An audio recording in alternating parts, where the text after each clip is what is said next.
রাধে রাধে সকলকে। আজ যেহেতু লক্ষ্মী পুজো তাই সকাল সকাল ঘুম থেকে উঠে আমি আর রিজু মানে আমার ছোট ভাই আমরা চলে যাচ্ছি পুজোর জন্য ফুল আনতে পাশের গ্রামে। আর সকালের এই রোদ্রুটা এতটা সুন্দর লাগছে তোমাদের জাস্ট বলে বুঝাতে পারছি না।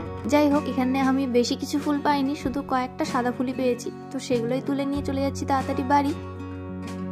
এই বাগানগুলোতে মনে হচ্ছে কাকুটা সার দিবে।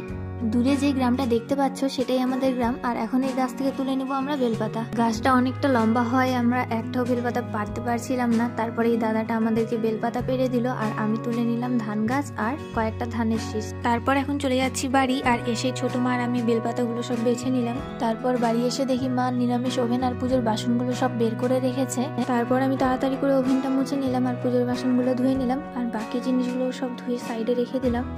তারপর আমি ঘরগুলো তাড়াতাড়ি করে মুছে নিয়ে স্নান করতে চলে গেলাম, কারণ মা রান্না করছিল। আর আমি এসে দেখি মায়ের এখানে রান্না সেরে খইগুলো বাছা শুরু করে দিয়েছে।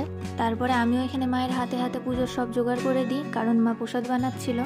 তারপরে মা লক্ষ্মীর ঘট পেতে দেওয়ার পরে মা এখানে এখন ফল কাটতেছিল আর আমিও এখানে মায়ের হাতে হাতে পুষ্প থালা আর বাকি জিনিসগুলো গুছিয়ে দিলাম। তারপরে এখানে ফাইনালি পুজোর জোগাড় কমপ্লিট হয়ে গেছে, এখন শুধু পুজো হওয়ার অপেক্ষা।